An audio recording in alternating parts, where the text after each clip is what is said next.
Man, I got an advanced listen to the new Alice Cooper album today. I want to tell you about that, plus recent spins, Open the Mail, the Trailer Park Boys, and tons more. Sit down, you're gonna dig this.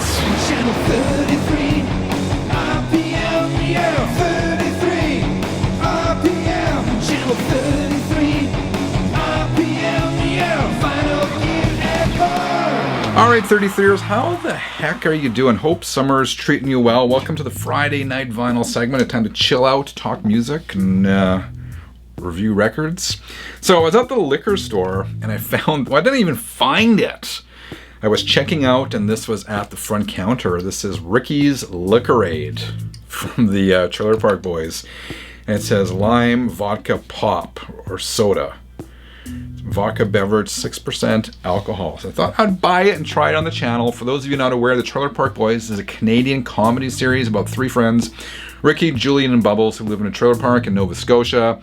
Most episodes revolve around ridiculous money-making schemes, and there's also a lot of alcohol and weed involved. I think Netflix has a bunch of these episodes, but I'm a big fan of the Trailer Park Boys, so when I saw this, I thought I would get it, and I haven't tried it yet, so I figured I'd do it right on camera.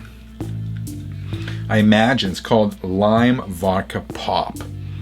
So maybe like 7-Up or Sprite mixed with vodka? I don't know, let's find out. Cheers. Yeah, that's exactly what it tastes like. It's like 7-Up with extra lime mixed with vodka. Not too bad. Pretty refreshing for a summer day. Cheers. Channel 33, RPM. All right, music-wise, first thing is first. I got a sneak peek or a sneak listen this week to the new Alice Cooper album, The Revenge of Alice Cooper, which comes out July 25th. I do not have a physical copy of the album to show you. The sneak peek was in the form of a stream, which is very cool, very awesome to hear. It's really cool because this is the first album featuring the surviving members of the original Alice Cooper band since 1973's Muscle of Love. There have been 3 singles so far, which I dug, but those 3 singles really take on a life of their own and just make so much more sense in the context of this entire album. I had so much more appreciation for those tracks when I heard them sequenced in order on the album. And funny enough, I say that, but let me just double check this.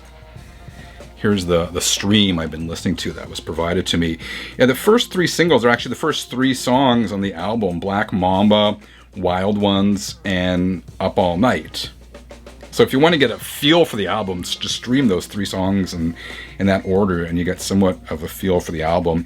But man, this is really good and a really fun listen. I made some notes here. I said the album is dark, it's quirky, it's got those big Alice Cooper riffs and the tongue-in-cheek kind of lyrics. Exactly what you would expect from the original Alice Cooper band and for them to be doing in 2025. That's awesome. The production is pretty stripped down, which is cool because producer Bob Ezrin sometimes loves doing these huge productions, right? Like he did Pink Floyd's The Wall, that kind of stuff. But this album is totally stripped down. I was going to say it's raw. It's not really raw, but it's stripped down, and the sound really harkens back to that 1970s rock sound.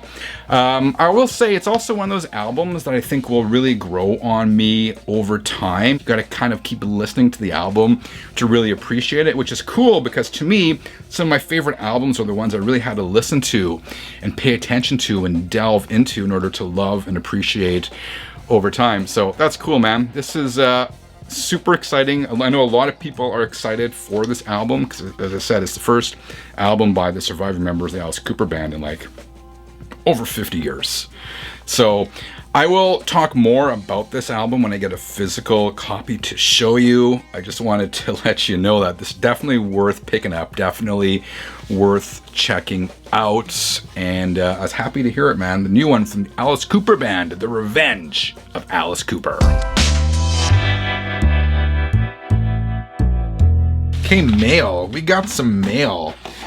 This arrived this week from the folks over at La La Land Records. Those guys specialize in movie soundtracks and movie scores, and most of their stuff is pretty limited in terms of the amount of records that are pressed. But they sent this one over. This is the soundtrack to James Bond, Goldfinger, 1964 James Bond movie starring Sean Connery as James Bond. Some people say Goldenfinger. Some people say Goldfinger is the best or maybe the most quintessential James Bond movie. I'll let you decide that one. This was limited to 700 copies. Check it out. There's the front. There is the back. Such an iconic movie, man. I love those scenes from the film. And there is the gatefold. Again, super, super iconic. Music on this one was arranged, composed, and conducted by John Barry. The title song, sung by Shirley Bassey, called Goldfinger. If you're a James Bond fan, you know that track, man. Goldfinger, he's the man with the Midas touch. You hear it in the movie's opening and closing credits. Anyway, the album sounds really good. I'm losing my voice. It's been a long week. Comes on this gold-colored vinyl. No surprise there. And it comes with the booklet. I'm a movie geek. I'm a movie nerd. I love music, but I love movies as well. So this kind of stuff is really cool for me. So this is the liner notes here in this booklet talks about the music from Goldfinger. And there's a bunch of images from the movie as well. So there you go. Shout out to La La Land Records for sending me this awesome album. Even just for that title track, it's worth it. Goldfinger. Check it out. Okay, what have I been spinning lately? I've been spinning a lot of albums from CJ Ramone. CJ Ramone was the bass player in the Ramones from 89 to 96 when they retired. He replaced original bassist Dee Ramone.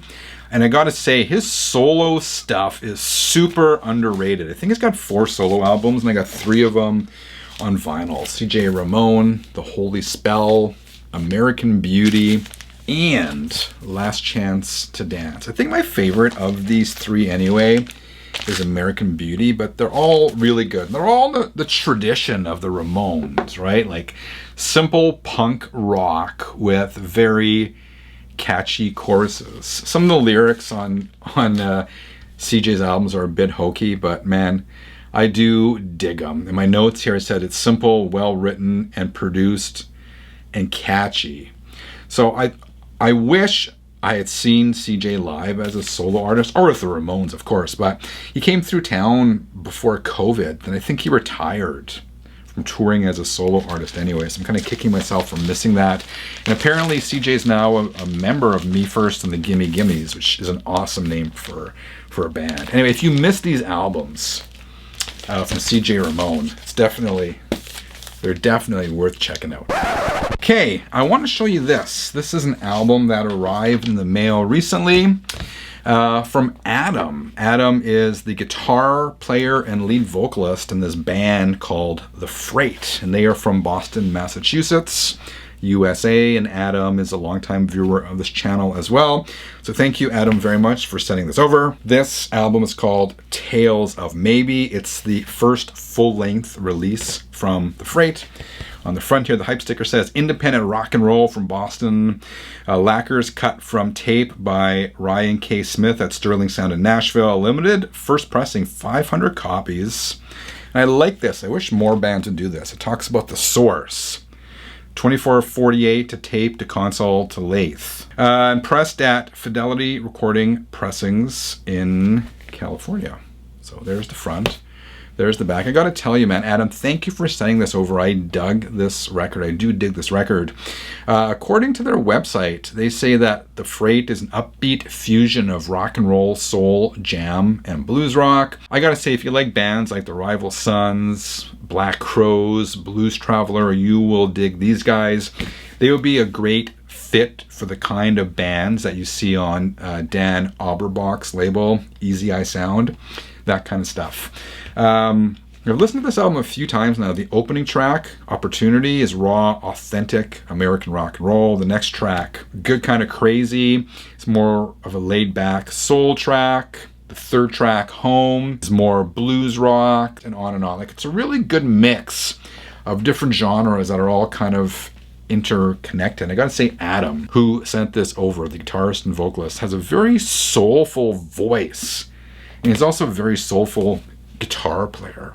It's awesome, man. These guys are not trying to reinvent the wheel, but it's real and it's authentic. And that are the two qualities I look for in music, first and foremost. And these guys deliver on both of those, man. This is a great blend of rock, blues, soul, and fun. Definitely worth checking out. And Adam, thank you for sending this over, man. Cheers. All right, 33ers, what have you been spinning lately? Let me know in the comments below. Remember to subscribe for more music-related content. Until next time, keep on spinning. Check this out. What better way to enjoy a cold one?